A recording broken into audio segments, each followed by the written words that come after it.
BNP আজ অনেক শক্তিশালী। আমি মেজর জিয়াউর রহমান বাংলাদেশের স্বাধীনতা ঘোষণা করছি। আওয়ামী লীগ সরকার দেশ পরিচালনায় ব্যর্থ হয়। বাংলাদেশ জাতীয় দল দেশের একটি সন্ধিক্ষণে জনগণের দাবিতে, প্রাণের দাবিতে প্রতিষ্ঠিত হয়েছিল।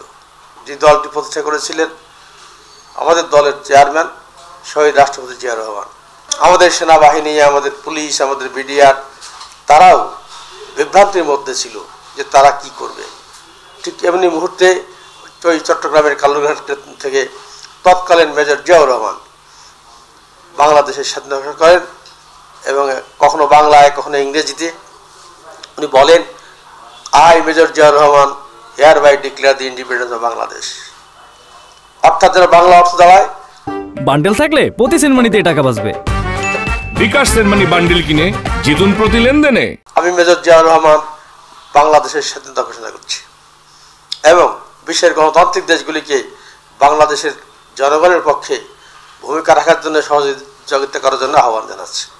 ঠিক সেই আহ্বানে এই জাতি একটি আশার সঞ্চার হয়। আমাদের আর্মি, আমাদের পুলিশ, আমাদের বিডিআর, আমাদের আনসার এবং দেশপ্রেমিক জনতা রুখে দাঁড়ায়। দেশ স্বাধীন হওয়ার পরে নির্বাচিত বা ক্ষমতাপ্রাপ্ত আওয়ামী লীগ সরকার দেশ পরিচালনায় ব্যর্থ হয়। নিজেদের হানাহানি, নিজেদের অন্তর্কলহ এবং নিজেদের অন্তর্ঘাত ক্রিয়াকলাপে তাদের নেতা সেদিনকার জনাব শেখ মুজিবুর রহমান নিহত হন। তারাও ব্যর্থতার পরিচয় দিয়ে বলতে গেলে এই ফ্যাসিস্ট হাসিনা সরকারের মতো তারাও দেশ ছেড়ে পালিয়ে চলে যায়। দেশের এই শূন্যতার সময়, সংকটের সময় সেই মেজর জিয়াউর রহমান যখন মেজর জেনারেল জিয়াউর রহমান, তখন সেনাবাহিনী এবং সাধারণ মানুষ এরা যৌথভাবে সেদিন তাকে দায়িত্ব গ্রহণ করার জন্য অনুরোধ জানায়, দায়িত্ব দেয় এবং তিনি দেশ পরিচালনার দায়িত্ব গ্রহণ করেন। গোপালগঞ্জ মুক্তিযুদ্ধ প্রবণ এলাকা। আমাদের যে প্রতিদ্বন্দ্বী রাজনৈতিক দল আওয়ামী লীগ, তারা মুক্তিযুদ্ধের একক দাবিদার, একক কর্তৃত্বের দাবিদার এবং তারা মনে করে এই জেলাটি তাদের। আমি একমাত্র মুক্তিযোদ্ধা যাকে গোপালগঞ্জ জেলা বিএনপির আহ্বায়কের দায়িত্ব দেওয়ার পরে, এবং আমি গোপালগঞ্জ যে সার্বক্ষণিক থাকার কারণে গোপালগঞ্জ জেলার 5টি উপজেলা এবং 4টি পৌরসভায় বিএনপির সুসংগঠিত কমিটি এবং সুসংগঠিত দল, সুসংগঠিতভাবে অন্যান্য অঙ্গসংগঠনের কার্যক্রম এটা চলছে। বেগম খালেদা জিয়া, আমাদের দলের ভারপ্রাপ্ত চেয়ারম্যান তারেক রহমান সহ নির্বাচনী বোর্ড যাকে নমিনেশন দেবে আমরা তার পক্ষে সকলে সমবেতভাবে, সংঘবদ্ধভাবে, ঐক্যবদ্ধভাবে চেষ্টা করে আমরা গোপালগঞ্জ 2 আসনেও বিএনপির প্রার্থীকে জয়ী করার চেষ্টা করব। বিএনপি আজ অনেক শক্তিশালী। সারা বাংলাদেশ ব্যাপী বিএনপি যেমন শক্তিশালী, গোপালগঞ্জও ধীরে ধীরে বিএনপির কার্যক্রম, কর্মকাণ্ড অনেক এগিয়েছে এবং সামনে আরও এগোবে।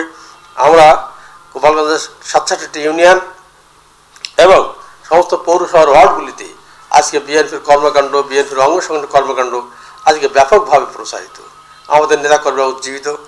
আপনারা সাংবাদিক ভাইরা ইতিমধ্যে জেনেছেন যে ফ্যাসিস্ট হাসিনা সরকারের বিদায়ের পরে গত 24শে ফেব্রুয়ারিতে আমরা এই গোপালগঞ্জে একটি সমাবেশ করেছিলাম।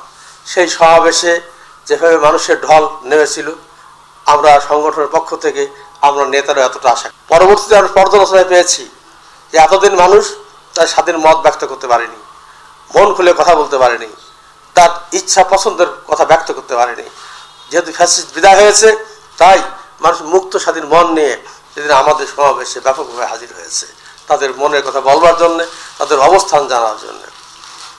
আমাদের ইতিমধ্যে গোপালগঞ্জের 5টি উপজেলায় এবং 4টি পৌরসভায় সম্মেলনের মাধ্যমে আমরা পূর্ণাঙ্গ কমিটি গঠন করেছি, যার টুঙ্গিপাড়া কোটালীপাড়ায় গত 30শে জুন তারিখে আমাদের কেন্দ্রীয় ভাইস চেয়ারম্যান জনাব ডক্টর আসাদুজ্জামান রিবনের প্রধান অতিথ্যে এবং আমাদের ফরিদপুর বিভাগীয় সাংগঠনিক সম্পাদক শামা ওয়াহিদের উপস্থিতিতে সেখানে টুঙ্গিপাড়া পৌরসভা এবং উপজেলার নির্বাচিত কমিটি সেখানে গঠিত হয়েছে।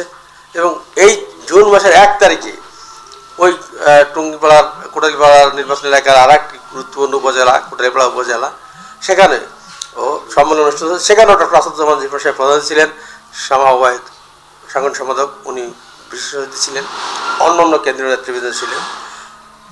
সর্বশেষ গোপালগঞ্জ জেলা বিএনপি সম্মেলন আসন্ন।